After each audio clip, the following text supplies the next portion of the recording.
Welcome to Subramoney.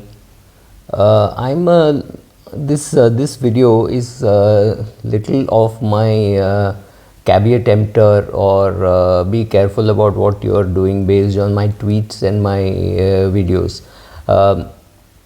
I do invest in shares, you know it, and I keep giving examples which have remained the same over last 30-40 years, so it does not really matter to me. When I tell you that I own Coromandel or Colgate or a HUL or a Nestle or Cummins or HDFC Limited, HDFC Bank, to me it doesn't really matter what I say, because these are large cap stocks and these prices don't get influenced by what I say. Having said that, I have tweeted about some mutual funds which I don't own, and I have said there that I don't own that. So one of them is Quant Mutual Fund. No, I have nothing against it, but I don't own it. So if you have read it on Twitter, somebody has said it's the best performing 5-year fund, and I've said yes, it's a great performance over 5-year period. I think it's very clear that the person has not does not know how to calculate arithmetic mean, because in arithmetic mean you give up the highest numbers, right? And far more importantly, fund which was 100 crores 5 years ago and is 2000 crores now, the way to calculate average may be very different from a fund which was 2000 crores and has gone to 3000 crores, right? So all those things are important. So this is just a clarification. I have nothing for Quant Mutual Fund, I have nothing against Quant Mutual Fund. I don't have a position today, I may build a position end of today. That brings me to the second point. My videos or my articles on my blog or anywhere else that I write are static at a point in time. I could change my mind. For example, I could sell Colgate and buy Patanjali. That's my call, right? So if I tell you that I have Colgate, it doesn't mean I have Colgate and I will have Colgate for the next 40, 50, 100 years, right? So please understand, mine is at a static point in time. If I'm making this video on a Friday, Monday morning, I have a right to change my mind. So looking at my portfolio on Twitter or on my blog or on my videos is a nice thing to do. You can do it, but you have to do your own research, because I could, like Keynes said, when facts change, I change my mind. I could change my mind for various reasons. I could sell a share because I want to buy something else. I could sell a share because, for example, I could sell HDFC AMC shares quoting at a P of 29 to buy Templeton shares which are quoting at a P of 8. Right, of course it's available internationally, this is available locally. There is a difference, but I'm just saying, so if I make that change, this will be the logic. When my value investing does not go for a toss, this is the logic saying internationally, if an AMC is available at a PE of 8, why should I own a PE of 29, right? Another reason why HDFC AMC share could come down is because many people would be looking at the dividend yield, saying, oh, it's got a 3% dividend yield or almost 3% dividend yield, which is not bad. It's not bad at all, especially when the gilt is at 6%. But when the gilt goes to 9% or let's say 8%, then the HDFC yield or any other yield, right, even an Indian Oil or HDFC AMC or any of those companies, the yield is no longer attractive. Same thing which could happen to Coke internationally. Coke is a great company. I think that also gives about 2.5% dollar denominated yield, which is a fantastic yield for a for an Indian. So for all you care, you could sell HDFC AMC shares and buy shares of Coke, right? I'm not even suggesting any of these things. These are just examples which I'm giving you with a high PE and a low PE. So HDFC AMC has a PE of 29 and Templeton has a PE of 8, and Templeton is available abroad, and today you have a choice of buying it abroad, right?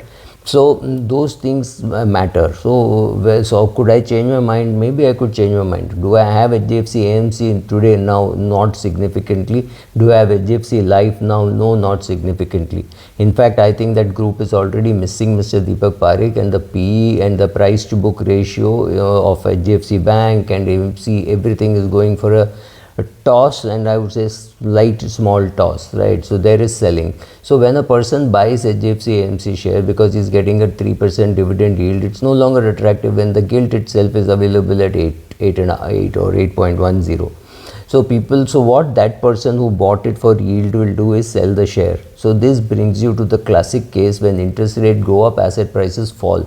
So somebody would be selling HDFC AMC shares saying, oh, the yield is no longer attractive, and then somebody would say, oh, let me wait for some more time before I buy. So it could go from wherever the price is today to another, say, 10% fall or a 5% fall.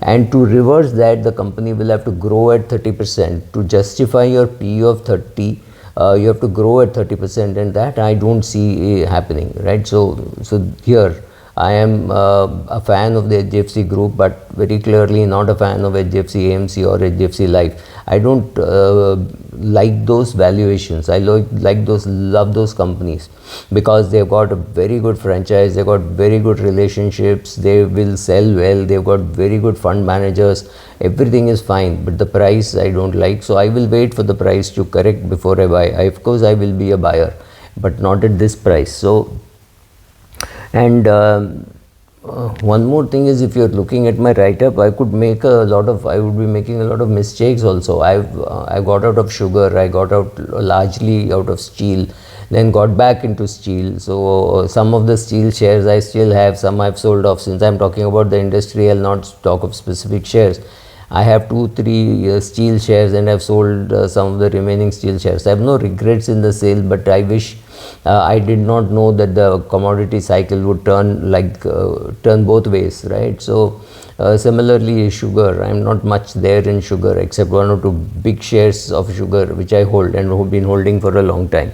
So also understand that when I buy a share, I could be buying hatred, right? I could be buying things which everybody wants to sell, nobody wants to hold, everybody says abhi isme kuch dam nahi hai, and that's the time when that looks attractive. For example, for very many people real estate looks attractive. To me it doesn't. I will not buy. I'm not, even though I am a contrarian, I will not enter a real estate. I don't want it. But yes, many shares which I buy people would be saying there is nothing left, or I may be too early for the party, right? That's what I learned from PJ, that reaching a party early is better than reaching a party very late. So I'm an early reacher, so I may have already bought pharma and waited for last say month or two. I have no regrets buying Sun Pharma at 700 also, because I bought for 300, 400, 500, 700 or all prices. And so again, giving you an example, so could I be getting out of Sun Pharma at 999? Maybe I would get out today. So don't depend on me. You do your own research, and any share which I bought, I bought it going up, coming down both. I bought Care at 408. I've also bought Care at 608. So my average cost may be much less than today's price, but then I have made the mistake of buying Care at a higher price simply because I thought the credit growth will happen earlier. It got delayed by 4, 5 months, 6 months maybe. And 6 months I had to wait, and I bought much more at a lower price than I bought at a higher price. That was luck. So these things happen. Sometimes I'm early, sometimes I'm late, sometimes I miss it completely, sometimes I think that international prices are better, international shares could be bought, right? And I'm also predicting the fall in the price of Coke because of increasing interest rates. People will no longer find the 2.5% or 2.4% interest attractive, because the GSEC, US GSEC should be available at a price higher than that. So, and if Coke is not growing internationally, Coke prices could fall, right? So that could happen to many Indian shares also. So don't look at my comments and try to build your portfolio. If you want a good portfolio, go to a good PMS manager. If you don't think that you are PMS, you want to put money in PMS, go to a good share. But don't try to build something based on my tweets, my videos, my blogs, some interview somewhere. Don't try doing that. It could be very dangerous, because I may be giving you a tip on Friday, and on Monday morning I could be selling. And this happens, and I say that even in my class, because the end of the class, after 2 hours where I've been telling people that they should put money in a portfolio, they still come and ask me, sir, could tip do na? And my worry is not giving the tip, it's okay. But Monday morning when I change my mind, how do I inform you? That's the problem. Thank you.